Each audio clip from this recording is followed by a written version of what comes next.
Muy buenas tardes a todos, buenas noches. Uno con esta primavera no entiende ya qué hora es. Pero en todo caso, gracias por venir, gracias por estar todos aquí a la presentación de Fugaz Lagartija, que para Artemis, esposa, y para mí nos llena de orgullo, de alegría, porque realmente sentimos que es uno de los libros más hermosos y más completos que hemos tenido el gusto de publicar, en la ya larga lista que va a los 79 libros con los cuales estaremos en la Feria del Libro de Madrid próximamente, ya no fastidiando a los pobres amigos de Machado que siempre nos cedían los espacios para presentar a los autores, sino nosotros mismos con nuestro espacio. Hoy tenemos esta alegre ocasión pues de presentar formalmente Fugaz Lagartija, festejarlo, y contamos además con la poeta con unas presentadoras de lujo, pero de lujo, ¿no? La poeta Noni Venegas y la ensayista y crítico Marina Gasparini Lagrange. Y bueno, distinguidísimas personas que están acá. No se me puede pasar por alto que está la poeta Olvido aquí entre nosotros, que es un gran honor que haya venido a una presentación de nuestra editorial. Bueno, Verónica la conocen, la mayoría, la poeta, una trayectoria en poesía. Miren, realmente increíble. Pocas veces un libro nuestro ha salido y a la semana, todavía no había llegado a la distribución, ya Papel Literario, todos los medios literarios de Venezuela estaban publicando sobre su obra. Yo creo que ha sido un libro festejado no solo aquí en Madrid, sino en Caracas. Todo el mundo a la expectativa de que llegue. Y bueno, como en los tiempos de la colonia, pues hay que esperar que el barco llegue. El galeón que llegaba cada 6 meses, bueno, más o menos así, pero llegará. Además artista plástica y una extraordinaria persona. Y luego, eso sí, lo otro no. No, eso también. ¿Qué dijiste? Eso también. Acuérdate que antes de editor yo fui psicoanalista. Conmigo es peligrosísimo. Es verdad, no cualquier se me cosa. puede escapar nada.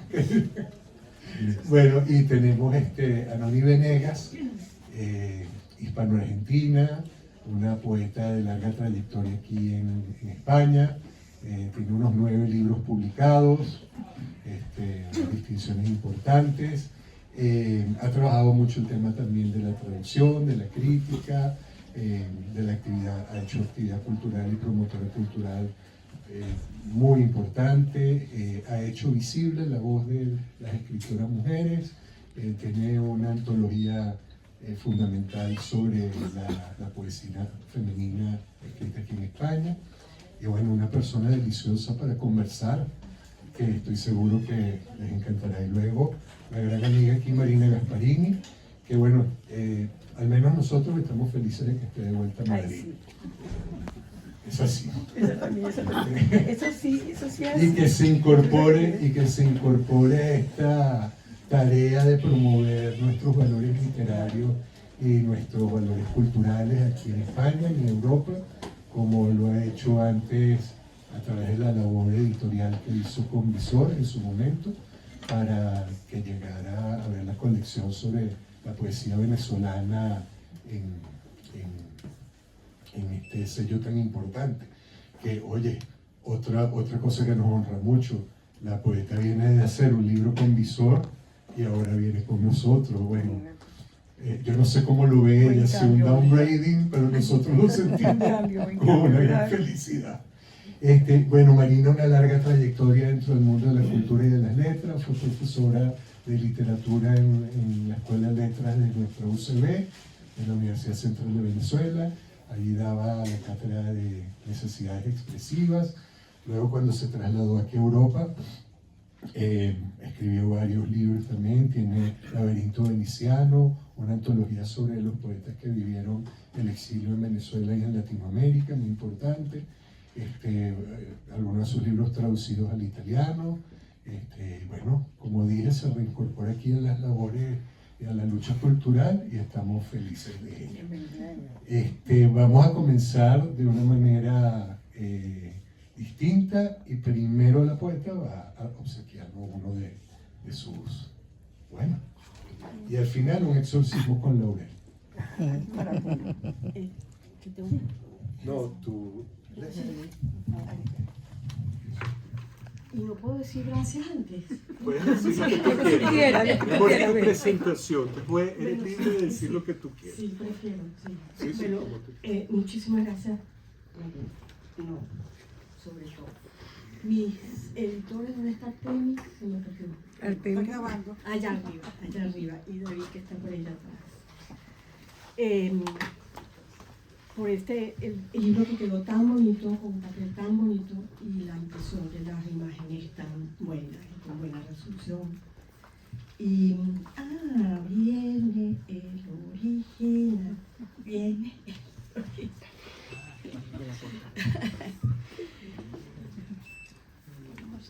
Y,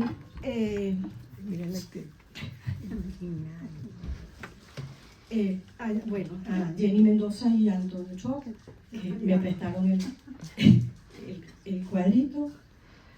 A todos ustedes por estar acá, muchísimas gracias, muchísimas gracias. Y bueno, perdonen los nervios. Este es un poema que está en la parte de los maestros. Consuelo, dice un poeta polaco, es lo que no debe dar la poesía, y menos domesticar lo salvaje. Recuerdo poco la cita, pero concuerdo. Ojalá mi perro negro en la cuna y las gatas a mi lado hubieran pestado sus dentaduras para mostrar al menos en grafía la blanca amenaza de esta furia informe y sin rima. Canetti sabía de lo imposible de escribir sin dientes. Y le paso la palabra a... Gracias, Verónica, por empezar con ese poema que me parece formidable y que me recuerda mucho un consejo que vi ahora en un biopic sobre Beckett que le dio Joyce, y que le preguntan a Beckett, ¿y qué fue lo más importante que te dijo Joyce? Dice, me dijo que había que escribir peligrosamente. Sería con esa dentadura del perrito que te acompañó en la cuna, con las canciones de cuna. O sea que cuando tú dices en un poema de la primera parte de las lecciones, ¿no? Dices, tengo el castellano de las canciones de cuna y tengo la amenaza de mi perro negro, y luego lo vuelves a retomar en ese poema que has leído ahora, que tiene todo su sentido. Cómo hace falta tener esos dientes que decía Canetti para morder fuerte y escribir peligrosamente, entendiendo que lo que uno muerde al final es la propia carne. Bueno, yo tengo que contar que este libro, la primera vez que leí poemas de este libro, me los mandó Verónica por redes, o sea que lo vi en pantalla, y esa noche tenía que ir a no sé dónde, a la Neo Mudéjar, a ver una cosa de Marguerite Duras, qué sé yo. Y con una amiga que venía conmigo le dije, hoy he leído un poemario que parece imposible escribir más cerca del corazón, de lo de adentro, de las entrañas. Porque, claro, hay como niveles de aproximación en lo que uno lee, ¿no? Hay poemarios que se parecen a la poesía, que son pura retórica. Hay otros que creen que tocan un poquito más de fibra, y desgraciadamente el lenguaje es banal, son palabras ya usadas, como decía Gertrude Stein, no se puede volver a decir amor y noche impunemente a esta altura del partido, y luego así nos vamos adentrando, y lo primero que me llamó la atención de aquellos poemas leídos en pantalla fueron la cercanía con lo interior. Cómo se podía llegar a manifestar esas voliciones, esas pulsiones interiores que yo me afano tanto en mostrar en mis pulsos, como tú bien sabes, porque las palabras me parece que ya están como viciadas, ¿no? Para decir algo nuevo, algo que es imposible. Y entonces, esa fue la primera aproximación. Ya la segunda aproximación al libro fue cuando Verónica me lo dejó ya en papel, el objeto, y entonces Bueno, tengo que decir que este cuadro, si no se dijo claro, es el que está en la portada, La fugaz lagartija. Y que aquí lo tenemos, es un lujo. Y luego, claro, cuando ya recibí el libro, me enganchó desde, bueno, el prólogo de Yolanda Plantin es magnífico, me enganchó ya desde el comienzo. Bueno, pensé con la forma en que yo leo. Cuando una cosa además me interesa, me la leo de una sentada. De hecho, la otra noche fui a cenar a su casa y no había leído el libro anterior, el de Visor, de la metáfora, y cuando volví a casa dije, mejor lo leo ahora porque ahora tengo la voz de ella en el oído. Y claro, al día siguiente teníamos una excursión que no fui porque me acosté tardísimo. Pero me di el gusto de oír el poemario con su voz, por haber estado dialogando toda la noche. Bueno, pienso que del mismo modo que cuando conocemos a alguien, lo vemos por primera vez, vemos la forma física, vemos los humores, la vibración de esa persona, si es una persona fiera o es vaporosa, evanescente. Todas esas sensaciones me han pasado a mí con este libro. Entonces, perdón, cuando terminé de leerlo, lo que hice fue inmediatamente grabarle un WhatsApp. Porque dije, esta impresión que tengo ahora es como haberme cruzado con una persona en la calle y haberme quedado un rato detenida sin saber quién era y tener ese primer impacto, ¿no es cierto? Una instantánea en letra viva, se me ocurrió escribir, con sus trazos dulces o furiosos aquí y allá. Y de algún modo también las correrías de las palabras sobre el papel, con sus grafos sobre la página, como fugaces lagartijas, justamente. Porque claro, uno recibe un poemario con ese título y dice, a ver qué quiere decir. Entonces yo tenía que empezar a entender por qué lo había titulado así. Luego aparece en el último poema, es generosa y nos da la clave del título. Entonces, en esa grabación que le dejé a Verónica, con la ayuda de Melita, que es un genio de las redes, lo desgrabaron y lograron hacer un texto, ponerlo sobre papel, y luego me preguntaron si se podía usar de contraportada. Y entonces a mí me parece que ahí digo ese primer impacto que me produjo este libro, como si fuera un organismo vivo, y así lo sentí yo. Este libro produce una especie de melodía, por momentos rota, por momentos armoniosa, y casi más bonita cuando rota. Tiene la capacidad emocional de lo roto, que puede decir pocas cosas, como ruina, como cántaro roto. Pero también se va ondulando como una masa de agua, sube y baja, y va creando pliegues y momentos, una extensión gris pululante de espuma, un poemario vivo.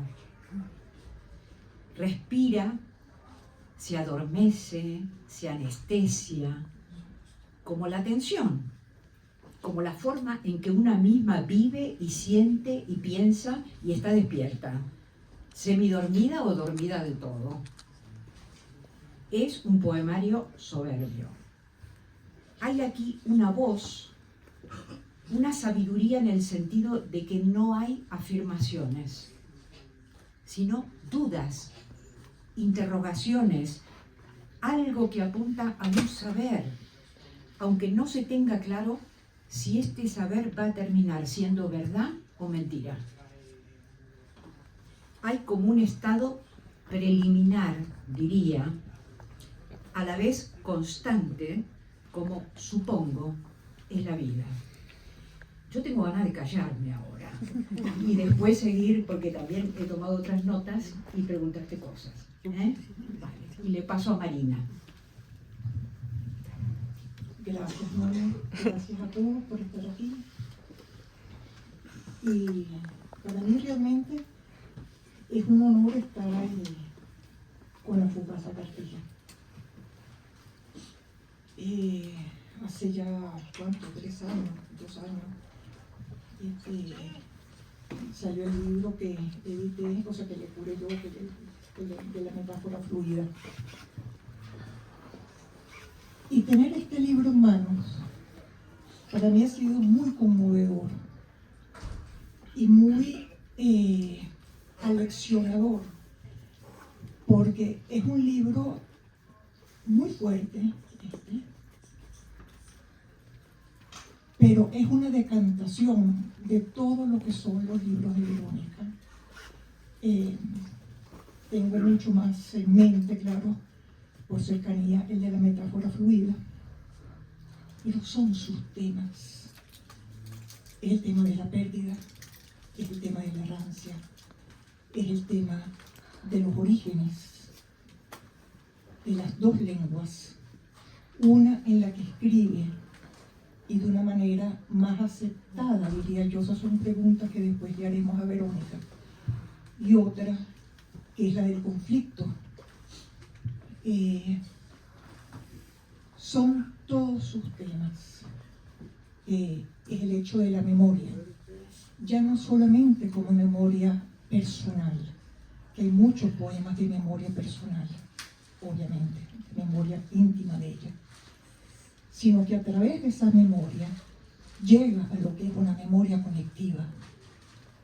Es casi o sea, hay un poema aquí que es el que me viene a la mente, uno de un jardinero, el jardinero de la casa, que le decía un fin de mundo. Voy a hacer una cosa que no sé hacer, que es contar un poema. Este jardinero tenía el brazo tatuado con un número, y pues si piensa que es un sobreviviente. El poema termina y es donde Verónica te sacude, dice: después supe que también los guardias estaban tatuados, ¿no? Entonces, y eso son situaciones que se repiten a lo largo del libro. Yo me atrevo a decir, de una manera muy así, ¿no? Como se dice las cosas, cuando uno está emocionado, cuando uno está realmente, que uno siente que tiene un libro muy importante entre las manos. Este es un libro que marca un antes y un después.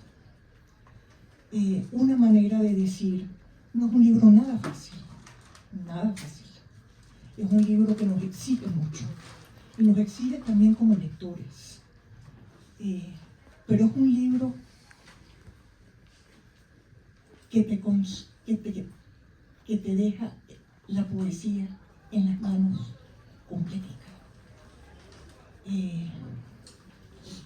Y me atrevería a decir que ayer se lo dije a Verónica por teléfono, que la poesía en este libro puede quizás ser vista, sentida y entendida, más o menos eso serían las palabras, como catarsis. Cuando la poesía puede ser un aligerarse la vida, un aligerarse la memoria personal y un aligerarse de los dolores de la vida. Hay un poema, otro poema aquí, que es el de, son muchos, o sea, el tema de la memoria, todo, pero hay uno con el que quiero cerrar esto, que es el de la lechuza, donde incluso hay un dibujito de la lechuza que vuelve, o sea, que se voltea hacia atrás y tiene la luz, ¿no? El estarse volteando con la memoria es fundamental. Y me estoy recordando de algo que no quiero olvidar decirle, o sea, al menos me da nota decirlo. El texto inicial de Yolanda es muy hermoso y muy generoso, muy hermoso el texto de Yolanda, pero ella dice ahí que Verónica le tradujo Eugenio le pidió, Eugenio Montero, le pidió que le tradujera Problemas de la lírica de Gottfried Benn.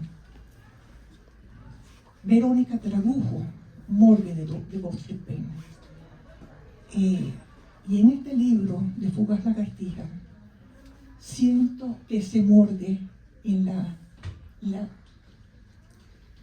dureza de las imágenes, de muchas de las imágenes, esa contundencia sin piedad, o sea, sin decorado, sin ponerle metáforas, sin ponerle, o sea, quizás me atrevo a decir que tiene una cercanía con ese Morgue de Gottfried Benn que ella tradujo hace muchos años. Y Gottfried Benn, en un ensayo, en uno de sus tantos ensayos, recuerdo que dijo que algo así como que no sabía dónde estaban la mayor cantidad de muertos, si por la naturaleza o por el hombre. Entonces, bueno,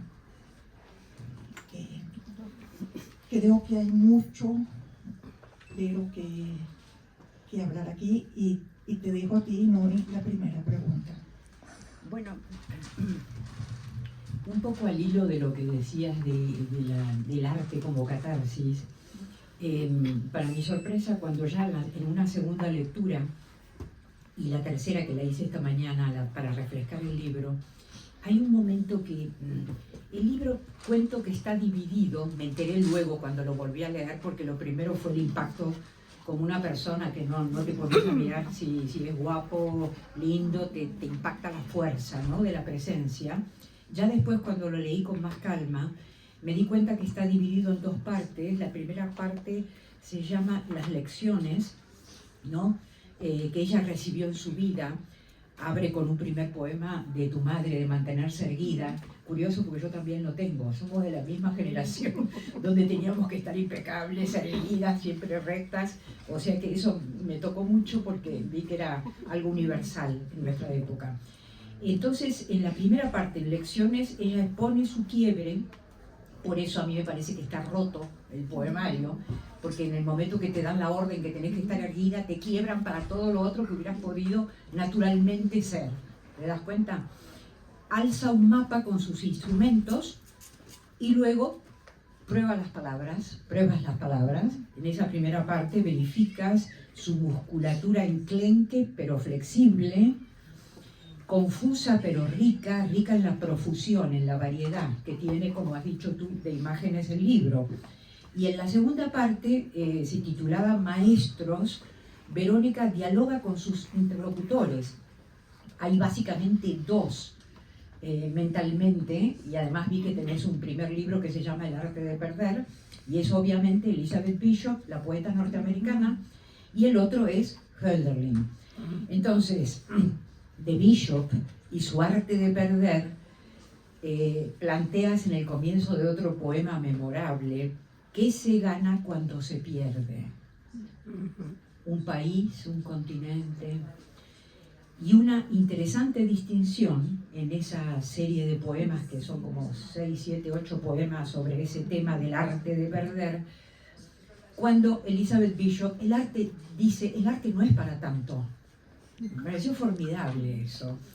Y no reemplaza, pienso yo que está queriendo decir, el dolor del duelo. O sea, catarsis hasta cierto punto. Pero la inteligencia de Verónica le da otra vuelta de tuerca y nos damos cuenta de que sí, pero no es para tanto. Y luego, lo interesante, quería que me dijeras si esto es así, si te parece, o que te... Bueno, se me olvidó una gracia, perdón. A Yolanda Pantin.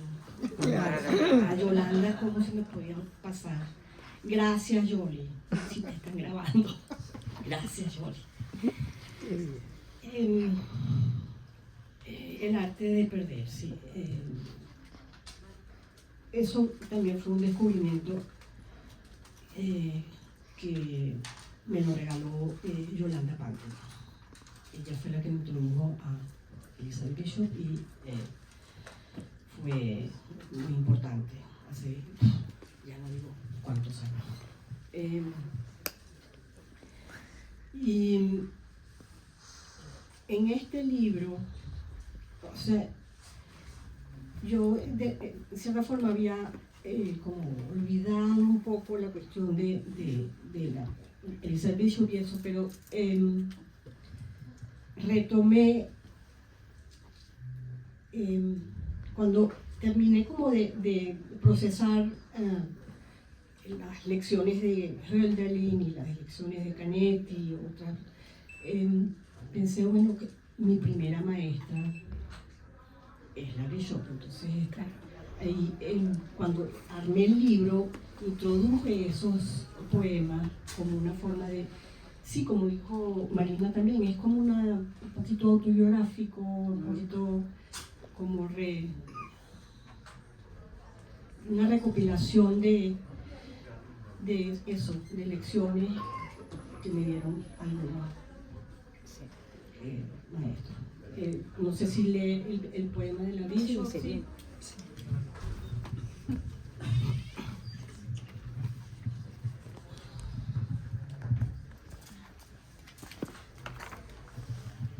¿Qué se gana cuando se pierde? ¿Qué he ganado yo cuando perdí? Una casa, un jardín, un continente. ¿Fue arte en verdad ese perder? ¿Arte para ti, poeta, tu arte? No sé, no parece así ahora. Más bien alivio. Al menos intentar una imagen, un poema. Quizás la próxima, el siguiente. ¿Y la libertad? De intentarlo una y otra, con otra voz, persistente como la ola, un yo sobre la arena. Y una cita de Elizabeth Bishop. Tantas cosas que parecen querer perderse. En su poema Un arte. Y el otro,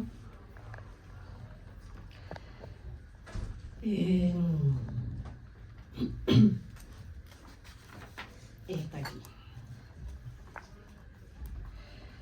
Si hace años admiraba el arte de perder y creía que así evitaba lo peor de los dolores que vendrían sin falta, si antes de partir pensaba en prepararme para el largo viaje a casa, era siempre como queriendo adelantarme a lo peor de los torrentes. Errancias me han sido, ahora lo sé, necesarias. Si no, ¿qué podría leer en este espejo sin lamentar la ruina?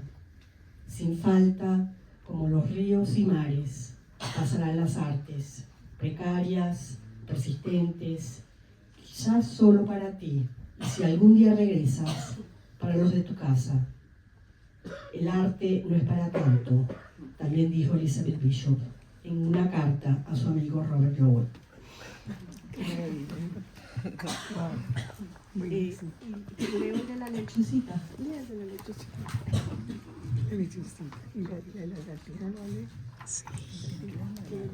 Tiene que leerlo. Esta es la enseñanza de un maestro. La pequeña lechuza voltea hacia atrás, pero entrecierra los ojos.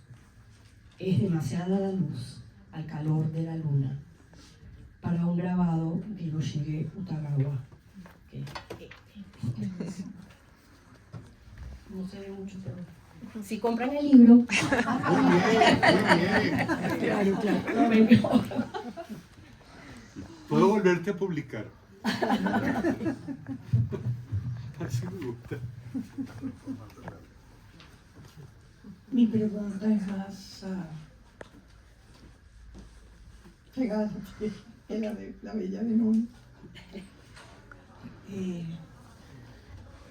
Sobre la doble lengua, el conflicto de las dos lenguas, vivido como conflicto aparentemente, ¿no? Porque una, que lo dices, es en la que escribes, pero la otra, tu gran maestro, es la que traduces, y que comienzas a traducir, lo dices aquí, una vez que muere tu madre, que es la de la lengua en la que escribes. Entonces, esa dualidad, ese, digo yo, conflicto, a lo mejor no lo es, pero quisiera, porque hay muchos poemas donde aparece esa lengua alemana como sueño, como incluso a momentos como pesadilla, ese momento. Entonces, como es algo que creo que está como muy presente a lo largo del libro, te pregunto sobre eso, sobre la doble lengua, sobre la que traduces y sobre la que escribes, y sobre la del maestro, que es Hölderlin. Sí, bueno, para los que no saben, mi padre era de origen alemán y él nos hablaba en alemán en la casa, y mi madre era venezolana y nos hablaba en español. ¿Se dice español? En castellano. En castellano, sí. ¿Estudiabas en el colegio alemán? Y fuimos al colegio alemán, pero, o sea, no en la parte que era del bachillerato alemán, sino el venezolano.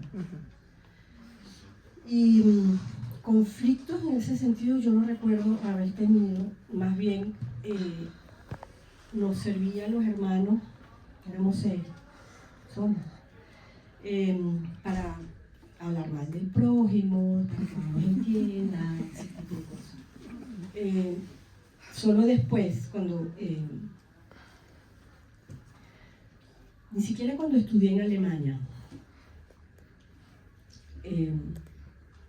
sentí como un problema, o sea, eran como dos espacios muy diferenciados, pero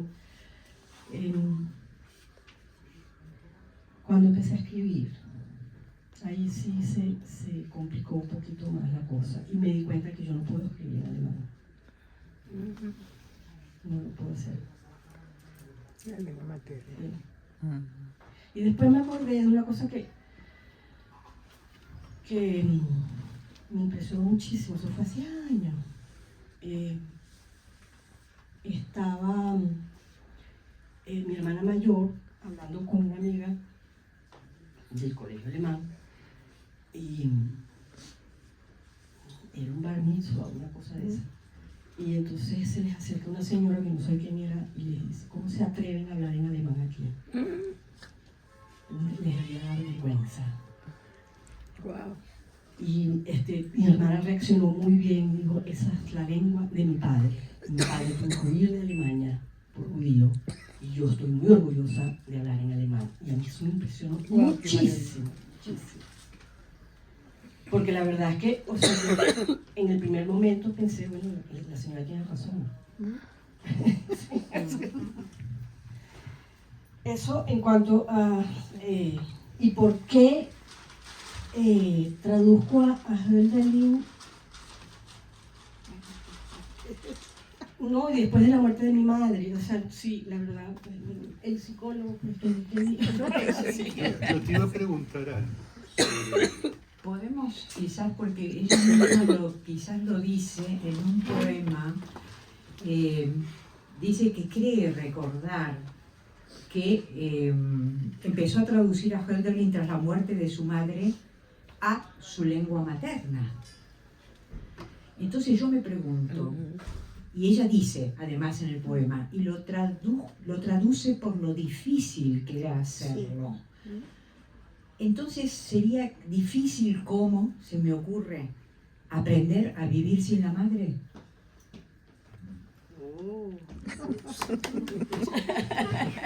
Wow.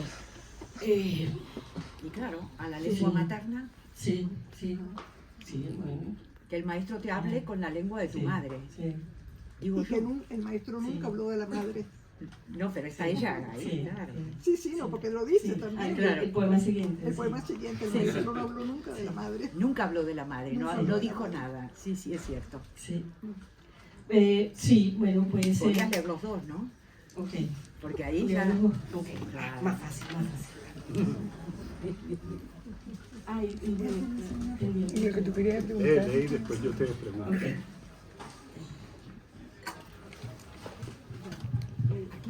¿No te vale, no? Sí, está bien.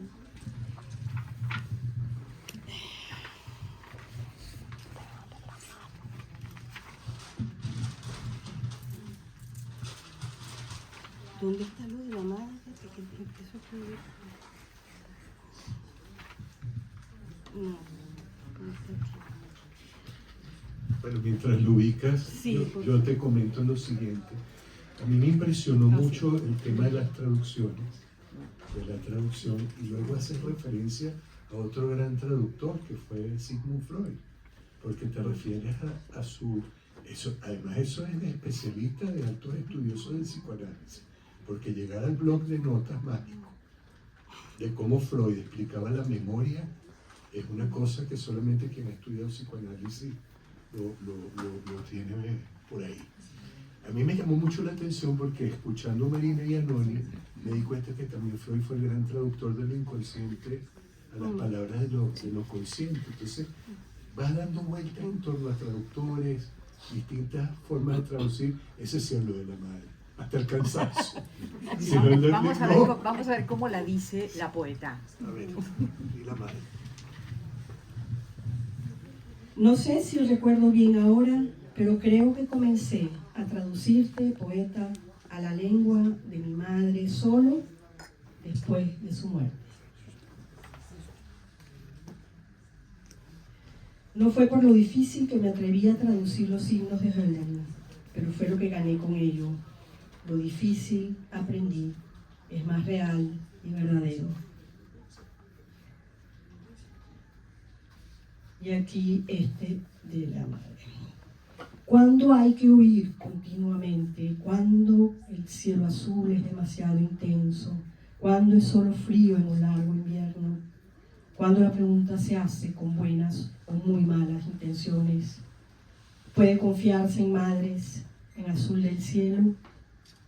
Dice mi maestro que del azul del cielo es propia la inocencia y son plenas la ilusión, rocío, las flores. Dice que las preguntas nunca son sosiego y pálidas decaen en rayas y escritura. Y dice de las vaporosas respuestas, son las nubes misteriosas, extranjeras. Nunca habló de la madre. Fantástico. Bueno, quizás nunca habló de la madre y podemos hacer una extensión, se me ocurre ahora, de la madre patria. Tú decías, Marina, no aparece Venezuela, pero está todo el tiempo Venezuela. Un poco como para Marco Polo cuando habla con el Can, dice, he estado hablando todo el tiempo de Venecia sin nombrarla. Y Venecia es la pequeña, y Venezuela es la pequeña Venecia. Entonces, a lo mejor está ahí, en esa negación permanente, en esa exhibición de ausencia, ¿no? ¿Qué se pierde? ¿Qué se gana cuando se pierde un país? La pregunta la hiciste tú. ¿Qué se gana cuando se pierde? Bueno, sí, algunas cositas se pueden ganar, me imagino. Sí. Bueno, dale. Sí. Que la escritura, ¿eh? Sí. Sí. Que bueno, que es fugaz, como las lagartijas, pero sí. Hay algún poema que lo poema. dice, lee el poema Sí. que lo dice, o hay varios que lo dicen, lo que se saca en limpio. Además que ya tú vienes con fluida, fugaz, Sí. todo se está yendo. Sí, Pero mientras tanto queda la poesía, sí. queda escrito. Aunque tampoco el arte No, aunque tampoco la es para tanto. es para tanto.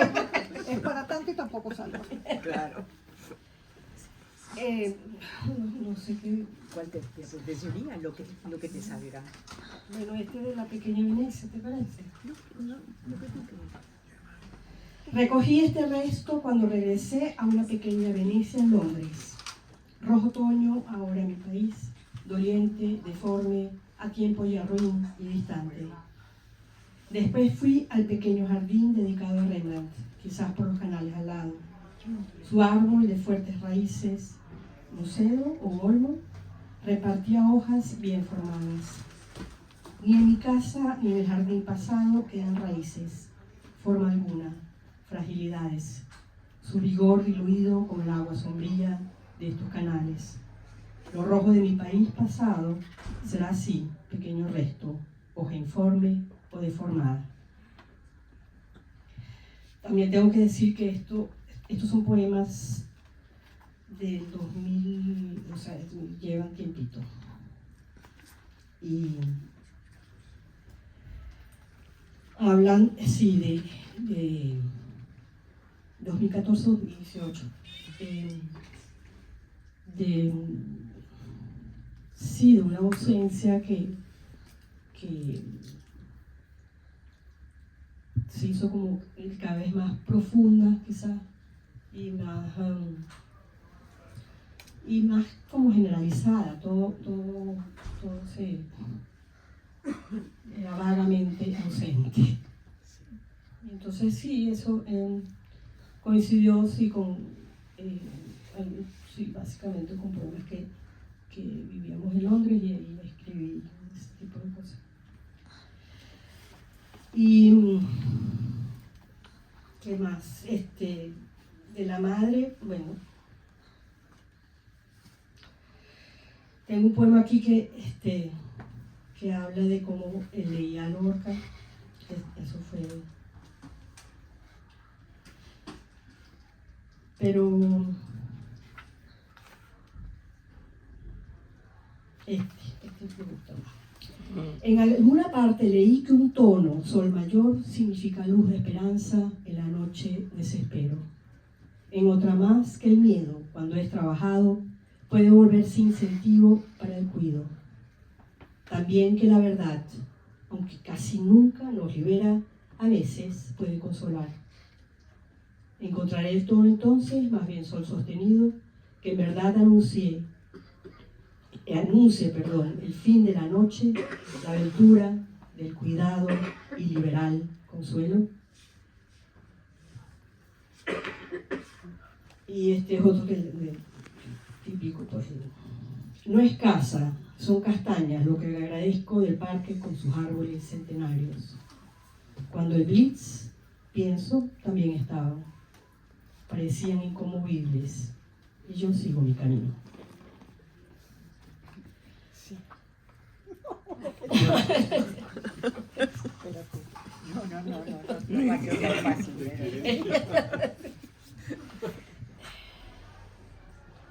Es que hay hasta partes alquímicas en este libro. ¿Dónde está? 41. Bueno, lo otro es, voy a leer porque creo que tiene que ver con la cuestión de la palabra y la lengua materna. La arena negra que llevo en el brazo es mi mancha de sombra. Es tierra oscura de agua, como lo era la playa, donde se bañaba mi madre como gallina con sus pollitos. Pero barullo no es solo de madres o gallinas. Es espesura de un sueño que sueño cuando lo hago con angustia. Silencio de un padre alemán medio judío. Yo creo que eso puede ser un poquito respuesta. Que me ponen preguntas muy difíciles. Sí, pero espérate. El 74. El 74.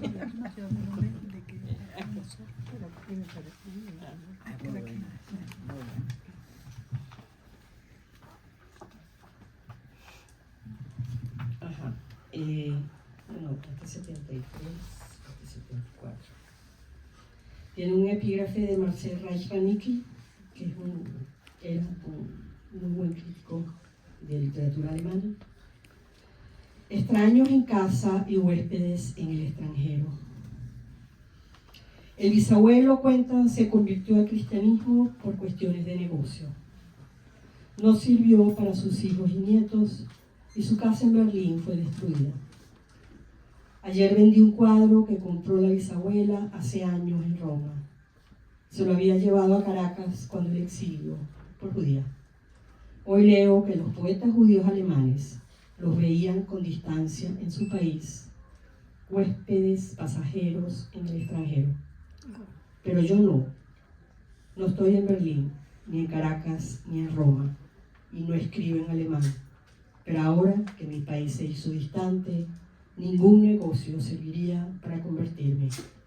Aunque no es extraña siempre la poesía, sin país, sin casa, pasajera. Qué bonito, ¿no? Qué fantástico.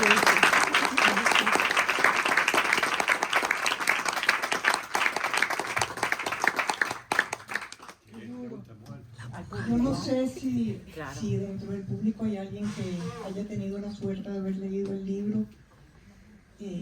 Pero no leyó La fugaz lagartija. Bueno, la fugaz lagartija. Pero Pero si hay alguien que quiera decir algo, agregar algo, si alguien ha leído el libro o algo. Preguntar o preguntar No sé, en base sí, a... preguntar en base a lo que se Empezamos un dice. diálogo, ¿no? Una conversación entre todos. Sería- La hemos sería- oído, Sería ¿no? muy agradable. No sé si.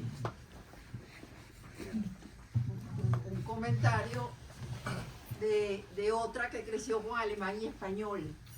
Cuando hablas del conflicto, el conflicto no es en los idiomas que uno habla, porque uno es bilingüe. Uno puede pasar de uno al otro. Pero el conflicto puede estar cuando vemos a cada idioma como un producto de una cultura, de un pueblo, de una gente, de un sentir, de un pensar. Y el pueblo alemán y el pueblo venezolano son distintos. Y uno representa aparentemente eso de caminar derecho, eso es alemán. Déjame estar en la playa, un parguito frito, es venezolano. Y son dos mundos. Y a la hora de actuar, a veces esos mundos chocan y presentan un conflicto, porque tienes que escoger, porque creciste en ambos mundos, creciste en ambas culturas, y a veces las opciones que te ofrece cada cultura son contradictorias. Sí, que son muy.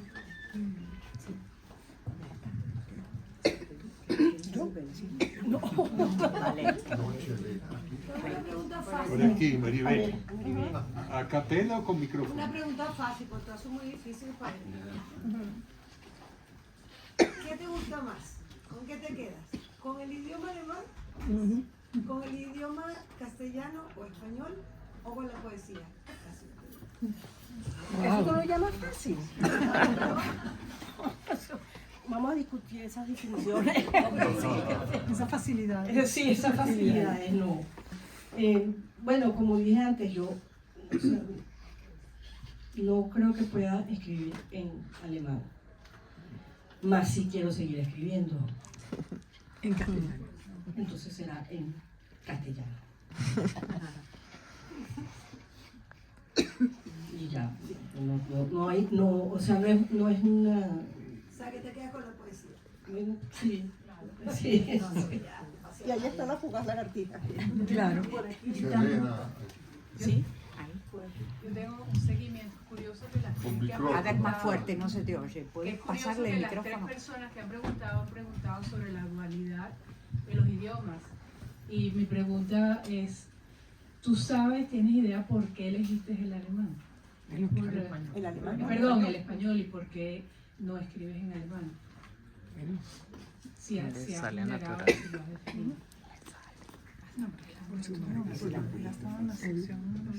Sí, aquí es La lengua materna, la lengua Parece que materna. fuera una tesis. Lo de fácil no existe. No, claro que no lo sé. De saber, o sea, no. Un saber muy Lengua materna. complicado, muy difícil. Porque de muchísimas cosas yo no sé por qué las hago. No sé, francamente. Por eso Y por eso escribe, claro, para aclararse o para enredarse mejor. La pregunta sería, después de leer la primera vez que me impactó tu libro, con todos sus quiebres y esa cosa de estar roto, que yo veía como un juguete roto permanentemente, los 10 primeros poemas, por ejemplo, me dieron como una atmósfera de Tarkovsky, de este libro, que yo dije, qué unidad, qué fuerte, como está impresionante me pareció. Luego pensé, ahora tú has dicho, y además leyéndolo bien con más claridad, hoy mismo repasando, cómo se va alejando ese país, está, pero no es que se pierda el país, sino que se están encontrando otras cosas que están como sosteniendo el país. Y que tú ahora, del 2018 para aquí, tengo la impresión, estás como abriéndote mucho más a una fauna, a una flora, a una naturaleza, que antes a lo mejor... A mí, por ejemplo, me llamó mucho la atención una noticia el otro día de una gran escultora coreana que, yo no lo sabía, hace 40 años eligió trabajar en Argentina por sus maderas. Y la madera es la materia, me fui a trabajar en la etimología de madera, viene de mater, que es madre, materia, madera.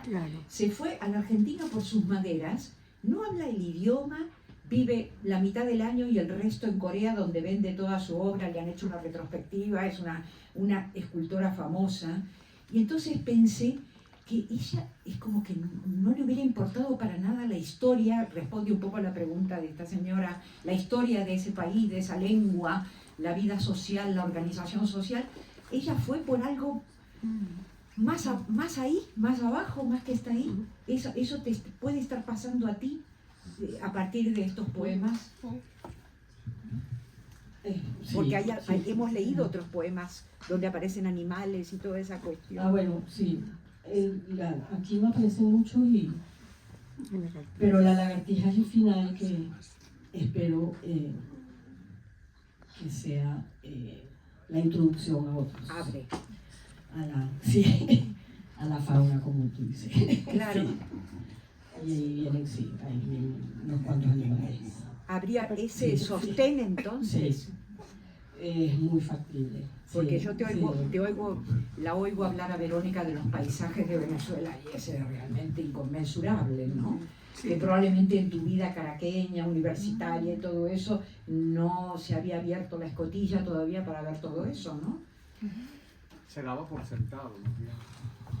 Como estaba ahí siempre, no te llama la atención en la distancia, claro, o la diferencia te hace recordarlo o compararlo, creo yo. Y a ver cómo lo dice, cómo lo siente ella.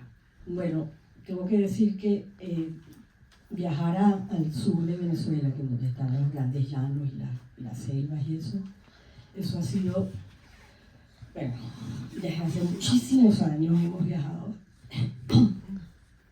a esa parte y creo que es una de las experiencias de viaje más fantásticas que he tenido jamás.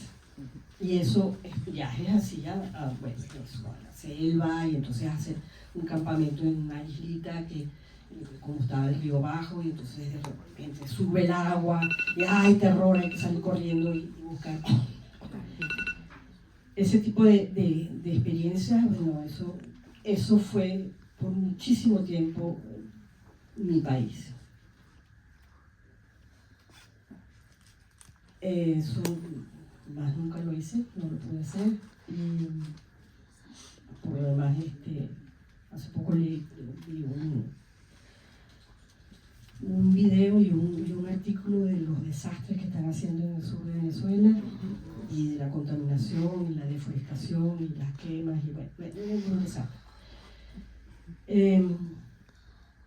Y creo que como la ausencia ya es como generalizada, entonces van asentándose en lo más básico, y yo creo que lo más básico es, sí, esos paisajes, esa naturaleza, esos animales. Y bueno, lo que estoy haciendo ahora está plagado de bichos. Es esa vida, esa es la vida ahora. Sí, más que tu propia historia personal o tus emociones, es un cosmos, ¿no? Sí.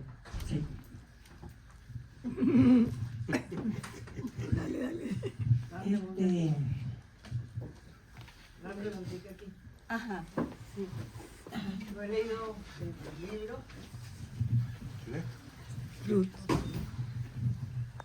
Se lo paso, por favor. Pásalo. Tengo el libro, quiero leerlo y quizás responda a la pregunta. Respecto a la fugacidad, la lagartija no es muy fugaz ella. Es fugaz para el que la ve. ¿Por qué no? O sea, para la visión del, o sea, que se escapa muy rápido, ¿no?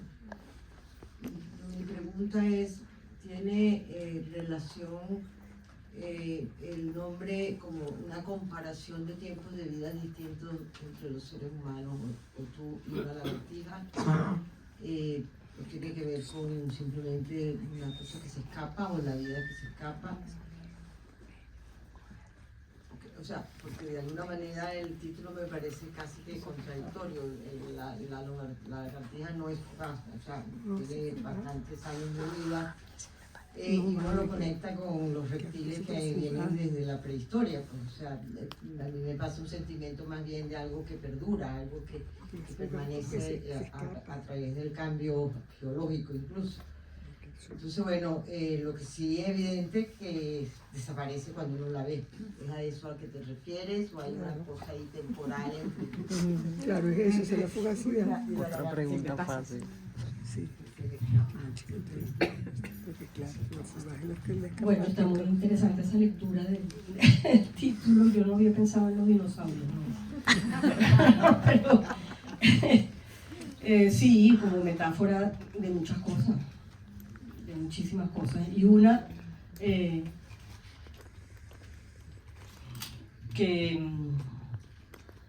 tiene que ver con la percepción de esas cosas efímeras que pasan rápido, que son instantes, y que la lagartija, y hay lagartijas bellísimas que se ven en ese instante y se escapan. Y hay otra cosa que quiero mencionar. Noni en WhatsApp o en un correo me habló de la cola de las lagartijas. Y eso me pareció genial. Porque la renuevan. Claro, es una noticia del 5 de este mes en El País, antes de ayer, una cosa así, bueno, no sé, de hace 5 días, yo qué sé, que parece ser que en una universidad de arquitectura de España, no recuerdo en el cual, han estado investigando los edificios y han elaborado lo que se llama una estrategia de la lagartija. Es decir, han estado 4 años investigando la resistencia de los materiales, han construido un edificio de 2 plantas, de un perímetro como de 20 metros por 30, grande, y después de 4 años y tal lo sometieron a cargas y lo hicieron explotar y consiguieron que se cayera solo una parte y que la otra permaneciera viva. Entonces la estrategia de la lagartija es como la de los fusibles. La lagartija pierde un cacho de cola a manos del gato, una parte, para salvar el resto. Y luego vuelve a crecer esa cola. Entonces, a mí me parece una imagen muy interesante para este poemario, que tiene 7 vidas. ¿No? Es el 7º, creo que es el 8º, ¿no? Es el infinito ya, este poemario. Creo que tiene 7 publicados y este es el infinito. Y se lo comenté, que me pareció interesante esa estrategia. Sí. Me parece bellísimo y sí tiene que ver con esa cosa de la lagartija metafórica. Claro. Y que bueno, Sí. Mira lo que te sí.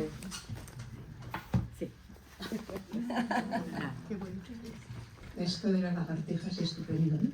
Pero yo quería volver un momentito a las lenguas y a los silencios, ¿eh?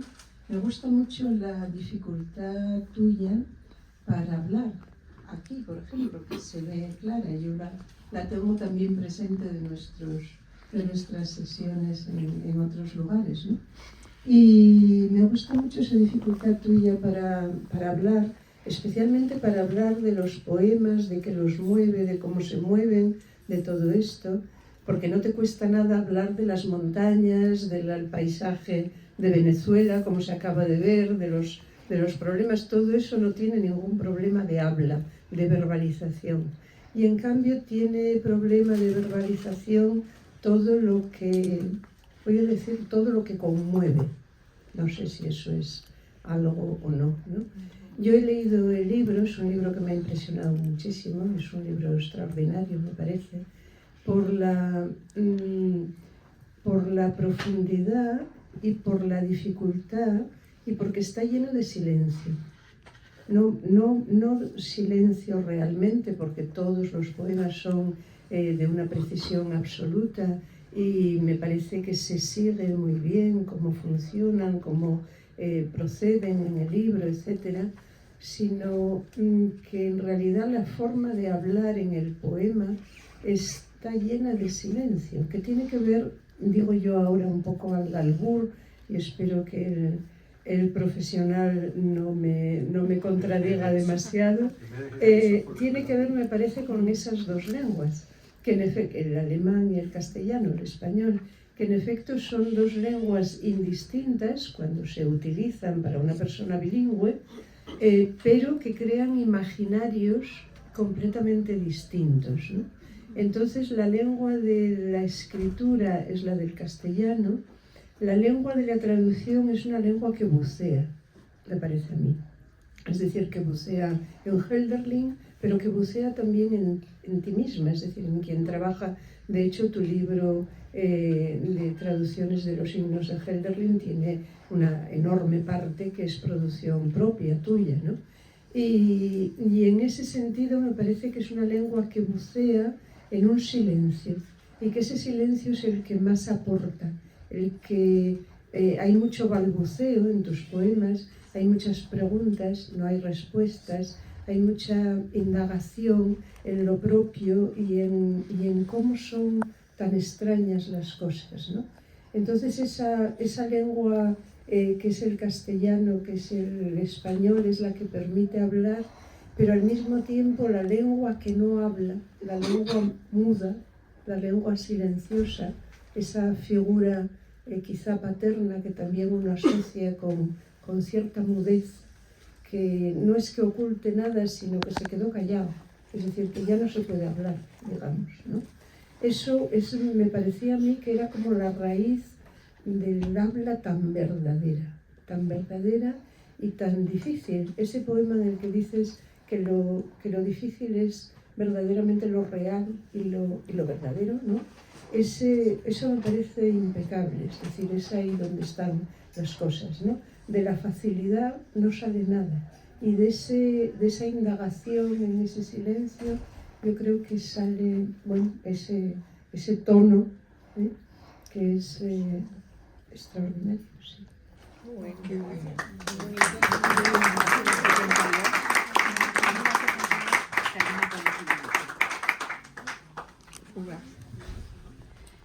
Bueno, volviendo a eso, sí, Dale. lo del silencio. No se te oye. Lo del silencio es más bien paterno.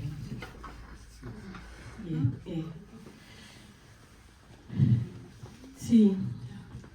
Bueno, en la historia familiar yo creo que eso se repite en muchas familias. En mi caso sí fue que tenía que ver con el alemán y con la historia de ese alemán que las cosas, o sea, yo, por ejemplo, de la historia de la Segunda Guerra y eso, yo nunca supe nada por boca de mi padre, y tampoco de qué sé yo, de las historias familiares más amplias, o de tío, primo, qué sé yo, nunca jamás. Y ese silencio fue sí, muy presente, muy presente, pero tampoco es un silencio que se pueda romper. ¿Cuántos años tenías cuando murió tu padre? No, mi padre murió en el 2009. Ese tiene ya mucho. Sí, estaba vieja. No, nada que ver. Sí, pero dice no hay que leer. Hay uno que tiene un final que alude al silencio. La fugaz libertija. No, otro. Ese tiene que ser el último. En un epígrafe de Elías Canetti: todo lo que hemos olvidado grita en sueños pidiendo ayuda. El dolor debió ser insoportable, pero los 3 gatos que yacían en la paila, en el sueño, desollados del cuello hacia abajo, permanecían silentes en el fondo de la cena, en la discusión amarga, sobre un tema de la circunstancia cotidiana. Se habla, que yo sepa, de 4, no 3 gatos, para decir muy pocos, insuficientes, contra la crueldad, el olvido. Aún así, no siempre es verdad, como apunta Canetti, que grita al olvidado en sueños. Reaparece en versos, en estricto, inmaculado silencio.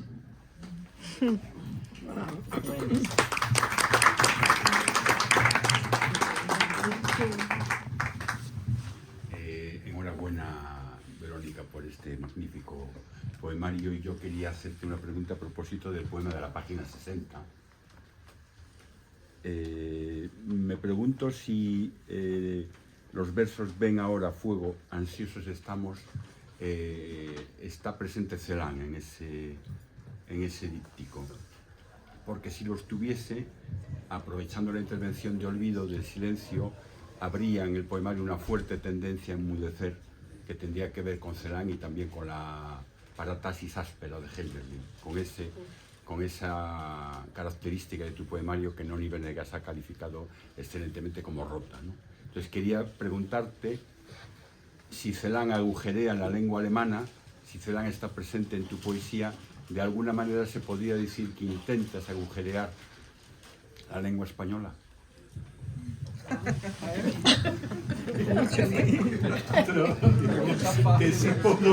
Otra fase. Uy, no, conscientemente no. No pretendo agujerear nada y pretendo, no sé, es que es una cosa como ser lo más sincera posible conmigo misma y sí, y crear como pequeños espacios, pequeñas lagartijas, que son fugaces, pero bueno, que aparecen. Y desaparecen. Se agradece. ¿Y la presencia de Celan? Sí, muy cierto. Sí, es verdad. Es más, este poema pensé en mezclarlos a los dos, pero bueno, Celan, sí. Esa sería otra pregunta, la relación entre Celan y Hölderlin en tu poesía.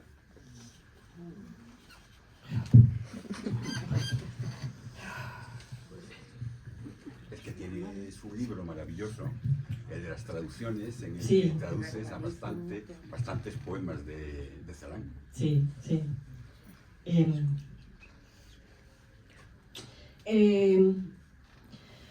Celan fue primero, vamos a decirlo así. Y después, porque es que Hölderlin, bueno, una anécdota, yo cuando llegué a estudiar Alemania, tenía que hacer como un curso introductorio, y el primer texto que me ponen enfrente es Todesfuge, la fuga de la muerte. Yo casi me caigo de la silla, pues, por supuesto, nunca, jamás había visto algo así. Celan. Sí. Y mucho después, o sea, leíamos a Hölderlin y eso, pero eso era, bueno, el Hölderlin tradicional, el poco, sí, el que le gustan los románticos, el de Hiperión, el Empédocles, todas esas cosas, pero eso no me decía gran cosa. Hasta que me encontré con la edición de los cantos, pero en versión de Sattler. Y dije, wow. Y en ese sentido, lo que hace Celan como que rompe el alemán, lo hace en los cantos también. Totalmente. Y como la consecuencia con la que Hölderlin rompe todo lo que se había escrito de sus contemporáneos, pues, o sea, y de los más jóvenes, o sea, no tiene nada que ver Brentano o Novalis con estos cantos que son impresionantes, es una cosa vallejeana. Así, wow. Entonces esa fue sí, el puente. Lo alquímico, Marina, que ibas a señalar. Bueno, pues ya con todo esto que están diciendo, ya será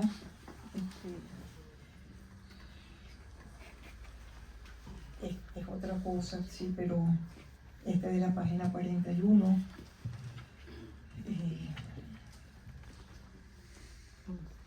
sí, esto es otra vía completamente distinta, ¿no?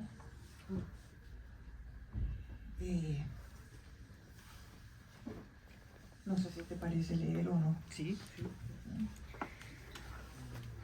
Con el micrófono. Cuando hablé del sueño que trataba de lo crudo y cocido y de la transformación, no recordé un tercer estado, lo podrido. Será por eso que tuve que soñar con las náuseas que sufría de niña en la casa de mis abuelos, los que huyendo de Berlín en los años 30 se refugiaron en una casa en Caracas que llamaron Descanso. Hoy han regresado el fermento, la putrefacción y las náuseas. ¡Wow! ¡Qué bueno!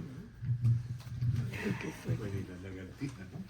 La lagartija, claro, esa es la de... La lagartija.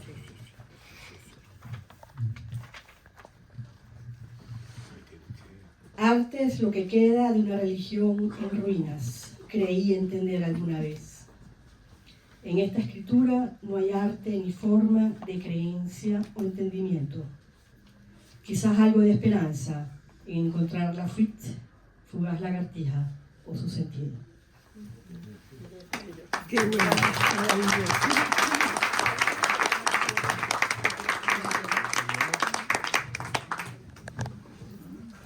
Hola, felicidades por el libro, no lo he leído, pero lo compraré.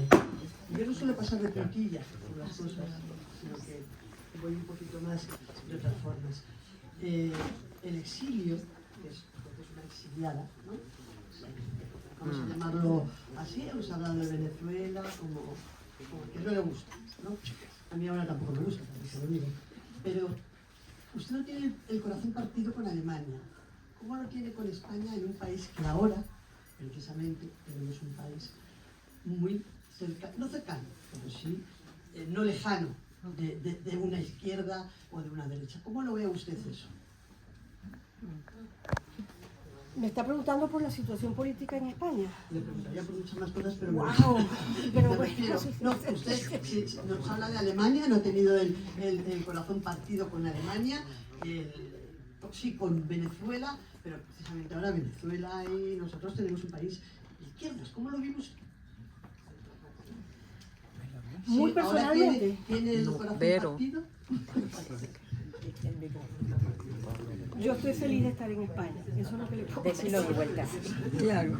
Muy personalmente le puedo responder, yo estoy feliz de estar en España, me siento muy a gusto, me encanta salir de noche segura por las calles, pasear, sin ningún problema. Sí, me gusta muchísimo.